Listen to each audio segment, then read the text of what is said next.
Merry Christmas, happy holidays, or, well, happy Sunday. Do people say happy Sunday? We'll go with it. Wherever you are in the world, I hope you're doing amazing today. Yesterday was a mammoth episode of Park to Prem. If you didn't see it, do go check it out right now before I go any further into this video. Today we are back to end season number 4. Just a little bit of a heads up, there will be no episode tomorrow. I mentioned it at the very start of the season. I've been front-loading, recording a load of episodes in advance so I can have a break over Christmas.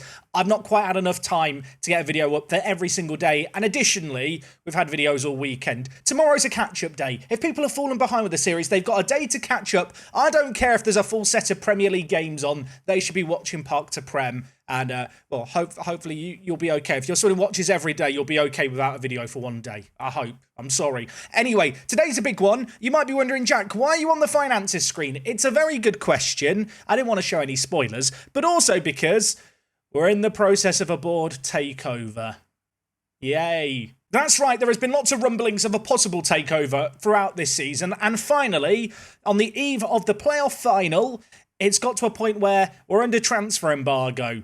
I mean, the next transfer special is going to be a little bit awkward, isn't it, if I just can't sign or sell anyone. Either way, Mark could be on his way out of the club, and over the course of this year, we have been losing more and more money. Our bank balance isn't the worst in the league by any means. It's hardly positive, though, so maybe a takeover would be in our interest. As for the plan for today, though, we have the playoff final. We're taking on Oxford City. It's a trip to Wembley. It means we're doing a Jack Does an away day to the capital, to the home of football in England. I'm rather excited for it. I'm also a little bit scared. We're also going to do all the end of season wrap-up shebang. Before we do any of that, though, probably should run the intro. Let's do it.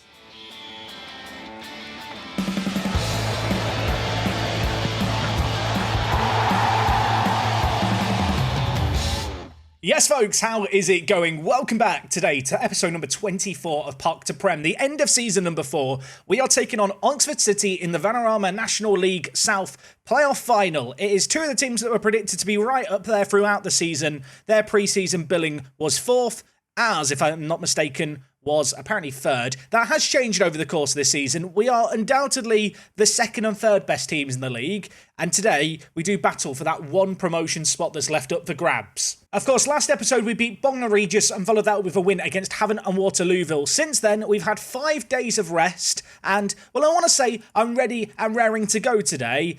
I'm ready, not fully raring. Carl Farquad, he failed a fitness test. I'll show you it here.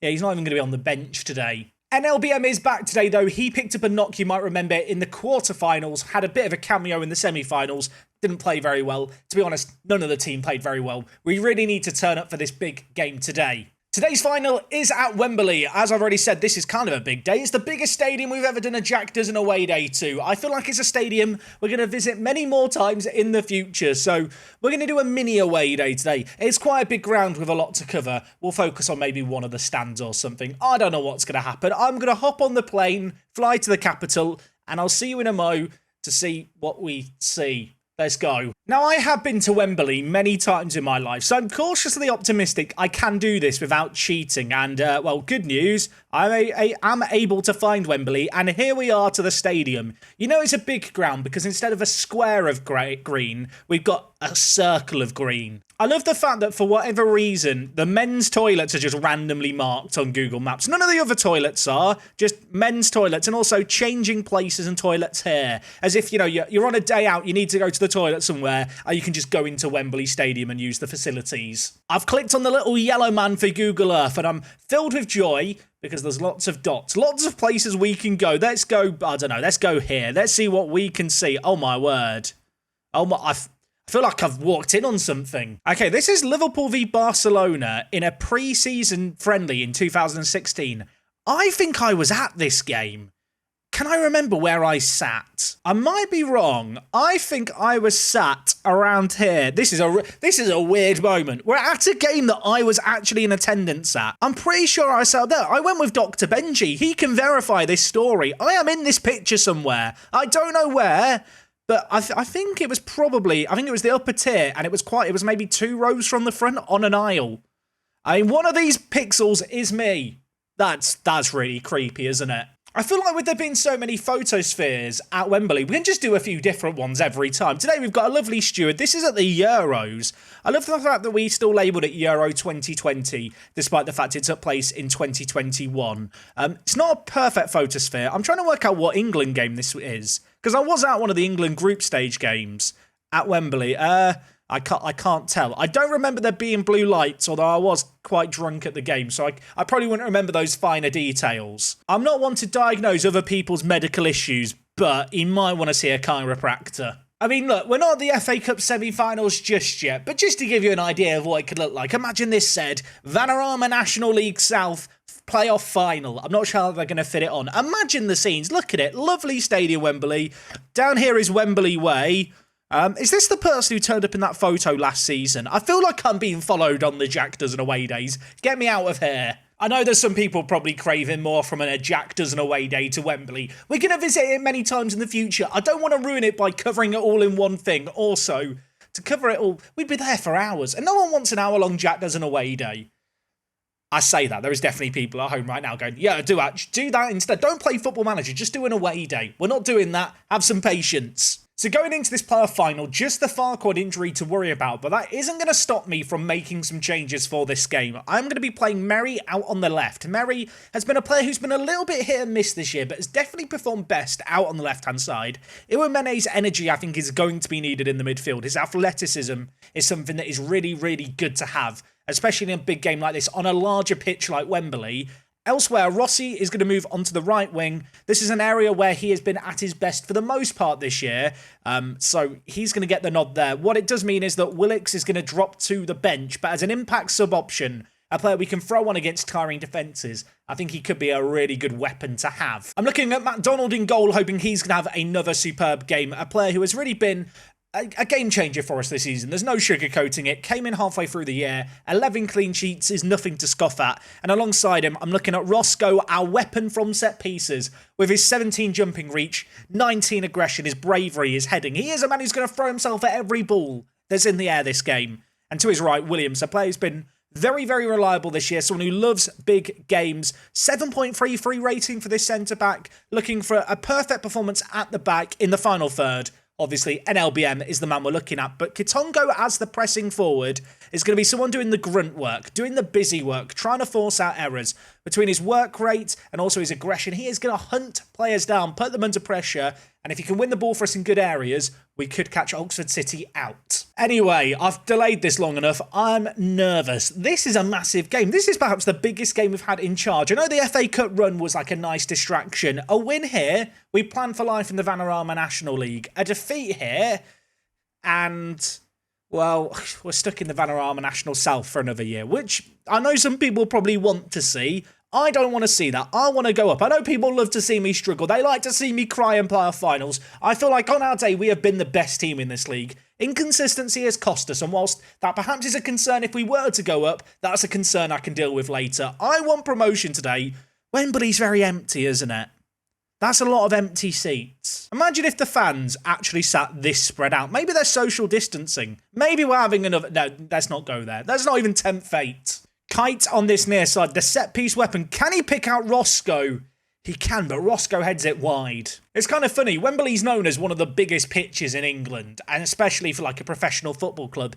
It's definitely smaller than our pitch a few seasons ago. I wonder if we held the record back then. We've been on top in this game, but with 15 minutes gone, yet to break the deadlock. Chance here for us, though. Headed away. Kitongo battles away. Iwamene picks it up. His shot's blocked. Falls to Rossi in the wide area. He floats in. Merry cutting in as the inside forward can't get there, but cleared only as far away as Gallagher. Inside to Merry. He lays it across. Kitongo turns his man. He's actually scored a goal in a live commentary, and not a bad time to do it.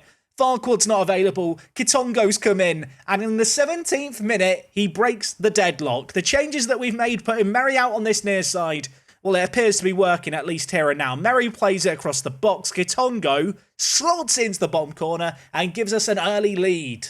Oxford City going to be looking to respond immediately. They play it forward. Osborne, of course, playing at right back. He is now a natural right back, Osborne. Gone are the days of him scoring screamers last year. Now he is breaking down the play and creating an opportunity for us to break through yet again and get a second goal in the space of the first 20 minutes. NLBM scores it. Gitongo again involved in the build-up play. As that pressing forward just nips in the head of the defender. Plays through NLBM, who breaks through. You might notice NLBM, he's wearing the captain's armband today. And Captain Fantastic, he's come to our rescue. It'd kind of be a bit anticlimactic if we absolutely demolish Oxford City. The selfish football manager player part of me thinks, yeah, let's just score a load. The content creator of me thinks, lads, just keep it close. Make it entertaining. Keep us on edge, but do eventually win. They are right in possession and on the attack here. Bardell, tackled by Merry, but Bardell does still have it, battling away. Ball played forward. Williams, great header to Osborne. His big ball forward unlocked their defence last time. This occasion, he can't find Kitongo. Christian now with the ball to Stutter. He's going to play it wide to Kopal. Played through to Stutter. He is through one-on-one. Difficult angle. Hits it. And I'll tell you what, Old McDonald made a save. E-I-E-I-O. Maybe up the Football League we go. Let's not get carried away. They've got a corner still. I can't get over how empty it is. I think they've got more fans here than us. That does make me feel a little bit sad.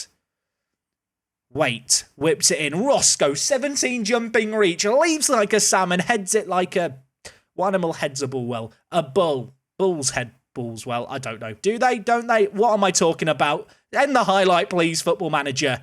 Please. Riley dinks it. Stutters through. I'm not enjoying it.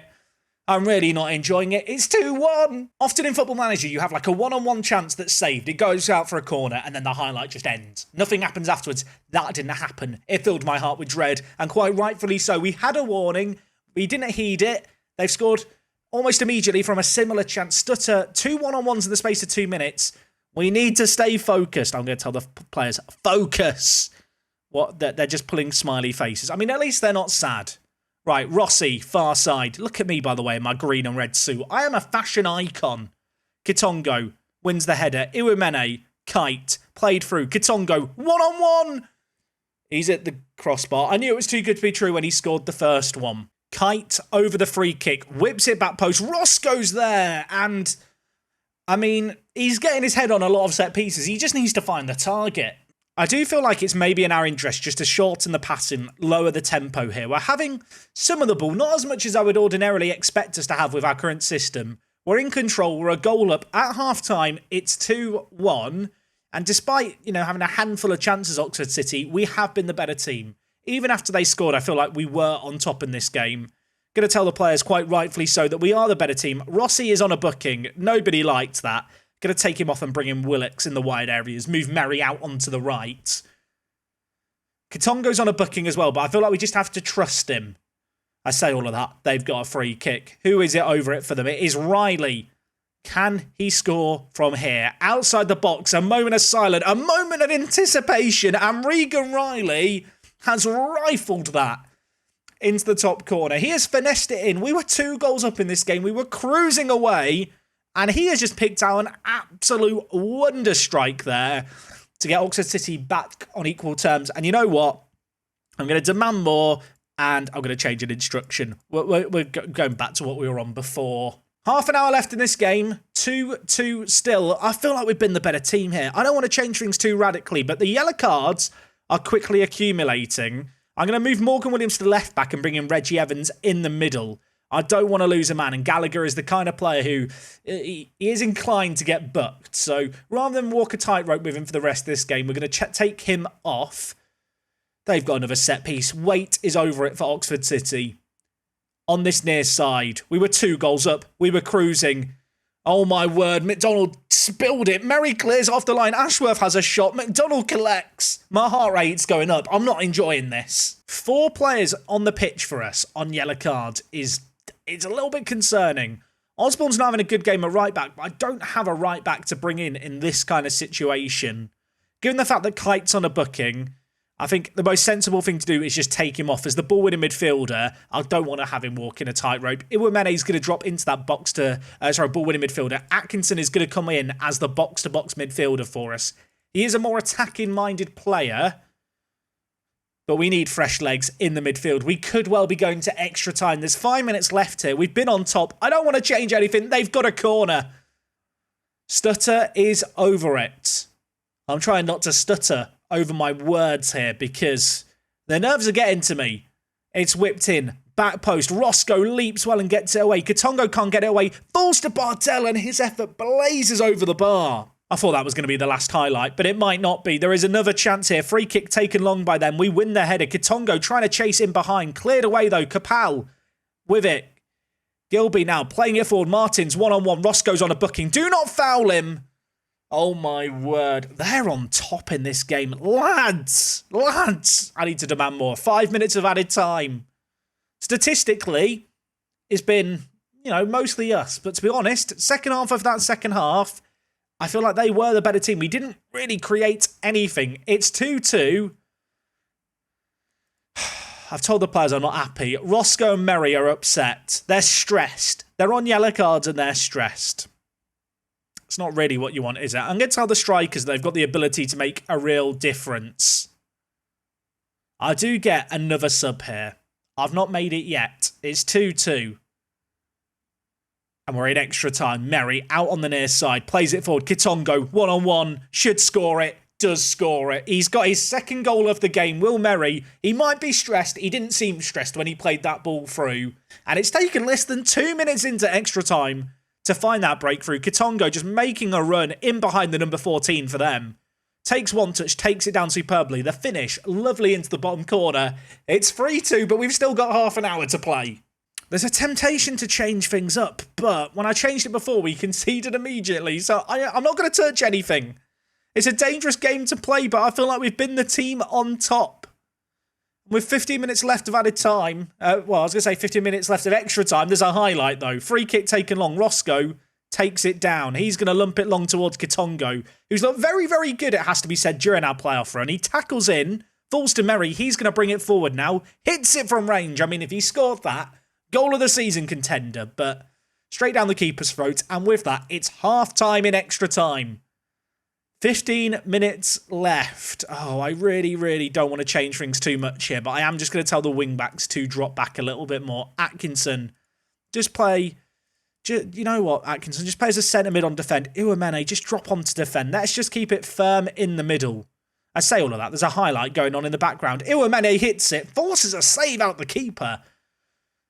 Oxford City still in this game, largely thanks to, stops like that. We do, however, have a corner. However, and I'll say however, a lot of times today, not even going to get shown it. 5 minutes left. I just want time to end. We've been the better team. Miles better. Are we about to get promoted? There is a minute and a half left and a highlight begins. Kitongo to Willocks. Back post, doesn't find anyone. Cloudsdale with it. No, Merry gets there first. Willocks, have a go, my son. Oh, he's hit the crossbar. I mean, surely it's not going to cost us with a minute left. He says as the replay continues. Stutter goes to the ball, doesn't get there. The nerves are getting to me. Tilly kicks it forward towards Stutter. Can he get there ahead of Osborne? He can't. Osborne puts it out into touch. No nonsense. Seconds left of this game. But it is going down to the wire. Oxford City with the ball in a dangerous area. It's whipped back post. Tilly heads it. Surely that is that. There is 10 seconds left. This has not been a convincing performance. It's not been a good performance. I do not give a Scooby-Doo, though. We are promoted. And you know what? Kitongo. You never know what you're going to get with him. You never know if he's going to score a load of goals, assist a load, or just miss every one-on-one. Today, he's played well, and I think deservedly so. We have navigated the playoffs today. Very pleased with that. Not happy it went to extra time, but it was a pretty good performance by the team. I think they were kind of fortunate to still be in the game after 90 minutes. Kitongo with 2, NLBM with 1. And with that, we are going to be promoted to the Vanarama National League, where presumably now the budgets will be set, but the budgets, I mean, these are completely irrelevant right now. Well, we're under transfer embargo. The ownership of the club might be changing in the next few days. Who knows what's happening? It has just dawned on me. I promised a few players promotion. They're all happy that we've secured promotion. I'm quite happy too, especially to Kitongo. Well played, my son. My heart sank for a moment realising we were going to have to pay out bonuses to the players, but it's £7,000, which even in our current financial predicament, I think we can afford to pay. This season's finish is a record high for Guernsey. They've never been into the National Leagues. They've never been as high as the National League. We're out of the regional leagues now. Imagine how far we're going to get to go on Jack Dozen away days. Now, because we've been in the playoffs, I've not yet had the end of season wrap-up bit, but we have got some players joining us. Should we talk about the players joining us? Let's talk about them quickly. First player we have is Jefferies here, who is an Englishman previously playing for Bournemouth. They were releasing him at the end of his contract. I decided he'd be a good player to pick up. He's currently out for 4 to 8 weeks, though, so good signing, Jack. The other signing I've picked up is a Bellingham. It's not Jude Bellingham. It's not Job Bellingham. It's John Bellingham, who does play for Birmingham. And bizarrely, he's a regen who is brothers with Job and Jude Bellingham. Did I sign him because he's a Bellingham brother? No comment, Your Honour. The fans are quite excited by the Jeffries signing. I would be too if he wasn't injured. The fact he's injured is a little bit of a problemo. Just looking at things here, though, we can do some squad planner for next year. We'll do that later. Does anyone use the squad planner? I just use the depth screen. Either way, NLBM has won top goal scorer and manager of the season. The voting hasn't been decided, but I should win it. The voting ends in a week. I'm still waiting for the end of season ceremony thing to pop up. How many times am I going to continue before it appears? The answer was one more time, if you were wondering. Here we are, the season preview, the season review for Guernsey. Signing of the season, Roscoe. I think that's a fair assessment. He didn't play amazing to begin with. He took a while to get going. But when you look at his form, especially in this run at the end of the season, he was so pivotal to the way that we play. A real weapon from set pieces, a consistent performer. Obviously, he didn't exactly shine when he first joined, but once he found his groove, he was flying. Elsewhere, Williams, another centre-back who played superbly. Harry Kite definitely deserves a mention, as does Sean McDonald. I feel like those additions really shored us up at the back after a wobbly start to the season. Biggest win was our 7-0 win over Slough. The match to remember apparently was a game away against Dartford. Is it awkward that I can't really remember that game? I don't think that was that really a match to 2-1? You telling me that 7-0 wasn't more of a match to remember? I'm confused, Football Manager. Goal of the season went to Kite for this banger he scored against Enfield. I didn't really mention it because sadly, despite scoring this last-minute screamer, we still lost the game 4-3. Somewhat unsurprisingly, financially, we've not made as much money as last year. Last year was good with the FA Cup run, wasn't it? You can see here, match day income actually slightly more, but in terms of competition prize money, we did make significantly less this year because, well, we made a ridiculous amount of money for a team in our position last year. This is the team we lined up with most commonly this season. Not entirely surprising to see this team have a lot to thank NLBM for, especially at that end of the season where, without Farquad, he really came into his own and performed when he needed to. I suppose we should extend that similar thanks to Katongo, especially in that final. Really did end up being a difference maker. Fans player of the season was Farquad. Young player of the season was Farquad. Farquad won a lot of the stuff. Although top goal scorer was at NLBM in the end with that 38 goal total. Farquad did have the highest average rating, 16 assists for Harry Kite, not too shabby. And in terms of record break, as you can see here, NLBM set the record for goals in a season. Matt Loring, I think he might be the last starting Guernsey player who's still here. Matt is just vibing with the under-21s. I guess his league appearances for the youth team accounting. He's not played any league games for us today. I have no idea why he's here. That does make it 3 promotions in 3 seasons, but I know it, you know it. It wasn't as convincing this year, and the step up to the Vanarama National League is pretty darn brutal. Right now, we are spending £331,000 on our wages per year, and in the National League, teams are spending upwards of £2 million in the case of Chesterfield. Yeah, there's some pretty big spenders. With our current wage budget, we'd actually be second from bottom in terms of spend. So it's going to be a tough jump up. Here is the overall best 11 here at Guernsey, and Tyler Forbes stands pride and place at the top of this team. Not entirely surprising to see him here. Somewhat surprising to see him back at the club, of course, and an unlikely hero to score in our playoff run in that extra time win in the semi-finals. Yeah, it's the semi-finals where we had the extra time win. There's been a lot of extra time recently. You can see the rest of the team and appearance makers here. Dylan Crow now with 100 appearances for the club. I can't believe he's played that much for us, but yeah, when you look at it, he has played a lot of games, not just in the league, but also in the cups. I say all of that knowing his contract's up at the end of the year, and he has already said he's leaving us on a free. Sad. And the true mark of a good season is gaining social media followers. We got 351 new followers this year. Huzzah. The board are looking pretty ambitious for next season. Talked about the fact that, we are going to be a low spender in the National League. The board expects a mid-table finish. Obviously, you can see here that plans will be set when the club ownership is resolved. Yeah, there's not much point in planning for the future right now or when we're going to do a transfer special because I'm under transfer embargo. I can't sign anyone anyway. I'm going to tell the players I think we can get a mid-table finish. They are all happy as can be. That's what I want to hear. Go and have a lovely holiday, lads. Why is Farquad crying? Get over it, mate. Friendship ended with Farquad. Kitongo is my new best friend now. At the end of the day, going into this season, the expectation was to finish in the top 2, to reach the playoffs, try and challenge Maidstone if we could, but ultimately get promotion. Still quite played out the way I thought it would. But we have got that crucial P next to our name, the highlighted green, and I'm already excited to go into the National League, which means there's going to be a load of new away days at potentially even bigger stadiums. Also, just realised we get to go to York again, so more York away days. I can't wait to go bowling. You'd think after a season and a half I would have, just given up and forgotten about the York away day. No, that's going to live long in the memory. I've got a transfer offer for Tejera, whose contract's up at the end of the year. He's going to leave us on a free anyway, so I might as well accept it. Egham Town have also offered a contract or an offer for Dylan Crow. Apparently he has no interest in joining them, but he's leaving us on a free anyway, so I might as well just kick him out the door and give him a nudge on his way. Ordinarily, at the end of the season, I would discuss the plan for next year, the expectations, the players I want to get in and out, but I think with an impending board takeover, there's not a great deal of point in doing that. So rather than, talk about hypotheticals today, I'm going to go rest up, join you guys in 2 days' time for a mammoth transfer special as we try and prepare ourselves for the National League. Thank you so much for watching today's episode. A crazy season comes to a close. In a couple of days' time, we're going to be back with a transfer special. Hopefully,